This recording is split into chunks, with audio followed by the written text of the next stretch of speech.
All right, thanks, Tom. In 1985, my wife and I borrowed a bunch of money to build a house. In 1986, we borrowed a bunch more to buy a financial planning practice. In 1987, the stock market crashed. In 1988, our income plummeted by 50%, but our expenses did not. And I went into depression. And it was like I was in this long, dark tunnel, and there's no light at the end of the tunnel. Or if there was a light, it was a train barreling down on me. And I didn't know what I was going to do. I got on some depression meds. They made me feel a little bit better, but it didn't change anything. And I remember one night, I think it was in October of '88, I was laying on my bed and I was crying because I wanted to die. But I couldn't do it. I had 2 little children and a wife, and I didn't want to do this to them. Sometime not too long after that, my parents realized how depressed I was, and they came out and they visited us, and they said, "We want to help you out. We'll loan you $50,000 to help you through this." And that's all I needed. Hope. That's what they gave me. They said, "We believe in you, we love you, and we want to help you." And they didn't ask to see our financial statements, which were a mess, or they didn't ask for a plan. How are you going to get out of this mess? They just said, "We love you, and we're going to help." And I share this because this is perhaps the most defining moment of my adult life, where it helped to create in me a passion and a desire to give to others and to help bring hope and opportunity to other people. Now, my parents weren't the only influence for generosity. In fact, from our early days of marriage, Judy would say, "Well, if we have it to give it away, let's give it." And I'm like, "Really?" and she learned that from her mother, who lived with us for the last 20 years of her life, because she literally gave it all away. But she was a real blessing, and part of her legacy to me is the transformative power of generosity. And I also share these stories because we stand on the shoulders of others. And the topic or the title of our presentation is intentional giving, but in many ways, what's happened was not intentional. It just happened, but we learn from it. We grow from it. And so anyhow, after we acquired this business, we began to do our giving through the business. And I calculated, well, if we gave 5% of the gross business revenue, that's approximately equal to 10% of our personal income, so that's our tithe. So, nothing dramatic about that, nothing exceptional. We're just trying to steward what we had. And being a financial planner, I could calculate from a tax perspective, it's better to give through the business than personally. So that's what we did. And then in 2001, Pete Knutson joined us as another partner. And a couple years after that, I began to feel a little bit uncomfortable with the fact that we were doing our personal giving based upon the gross revenue of the company, which included the revenue that Pete was generating.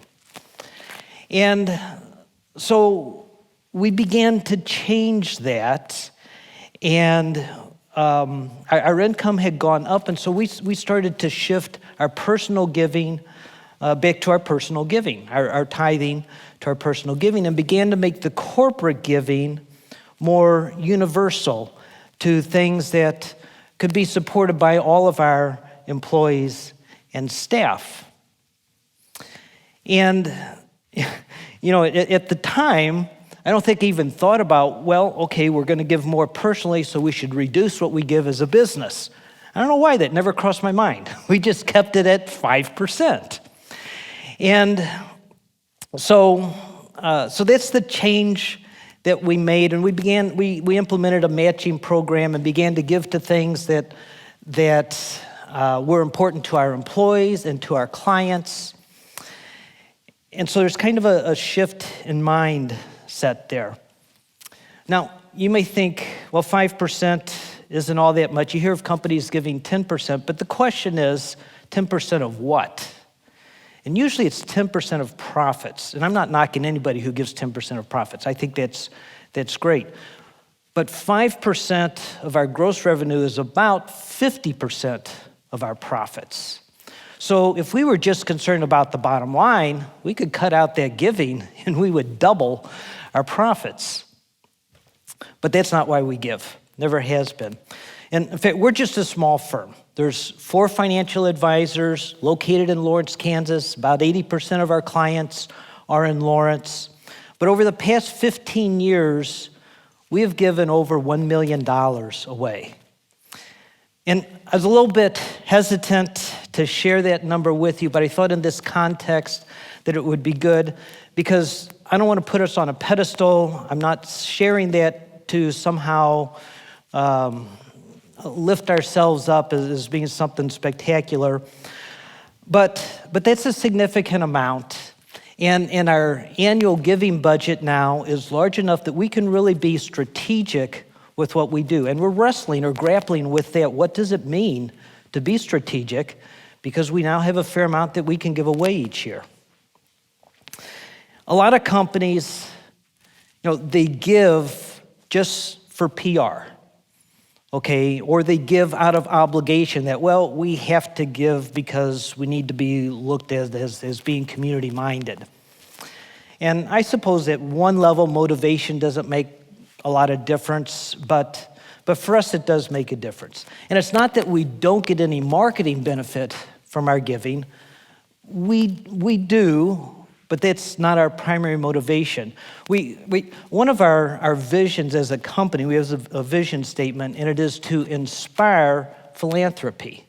Well, if you're going to inspire philanthropy, somehow you have to put it out there. So we try to let our light shine in such a way that we can encourage others to give and give more. And so we have on our website, some of the projects we give to, and we have this wall in our office with pictures with our employees and what they're involved in. And so our clients like that. They walk by that. They can feel good about doing business with a company like ours. But we don't do it to flaunt it. People will see through that. If you're just giving for show, they will pick that up. But our clients like it because they know we're genuine. And if you're genuine and you really care, then they'll rally behind you. And let me share with you one story of how we really, that was pivotal in bringing our staff on board and feeling like they're part of what we're doing with our philanthropy. So I think it was 1987, and I visited with Tom and shared with him that I had a burden for India for as long as I can remember, since I was a kid, in fact. And I don't even really know why. Gandhi was a hero, Mother Teresa is a hero, but India just intrigued me. And so I had a burden, and I knew I wanted to do something, but I really didn't know what. I knew I wasn't called to be a missionary there. So, but eventually I kind of worked this through and decided that I wanted to do something holistic, that addressed spiritual and economic, health, education, the whole multifaceted approach. And so I shared that with Tom, and he shared with me information from India Gospel League, which is an indigenous Indian organization, which was important to me. I didn't want us to be, the Western person coming in with the answers. And so IGL had a program called Adopt a Village, which does exactly what I described to Tom that I wanted to do. So Tom and I went over there to India, and IGL showed us around, and we saw firsthand the transformation that had occurred in some of the villages that they worked in. And up to this point in time, it had only been churches that adopted villages. But I said, our company would like to adopt a village.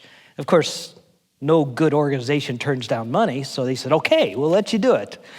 So we returned home, and shortly thereafter, IGL sent me the profile of 2 villages in India to consider adopting.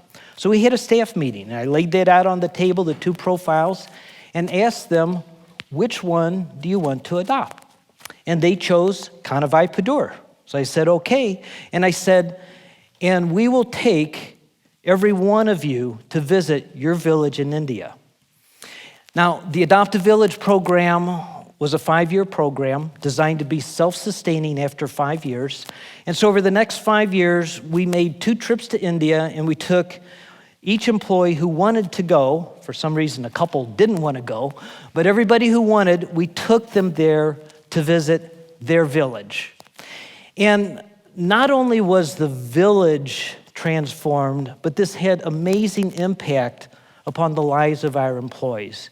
You know, they felt like they were part of something bigger than just them. And that was very encouraging. And I just want to share one thing, and this will kind of relate back to my earlier story. How do we know that we really transformed the village or had any real impact? And IGL kept lots of statistics and metrics, but the one that stood out to me was before we adopted the village, there was 1 suicide every 2 weeks. And this was in a village of 6,000 people.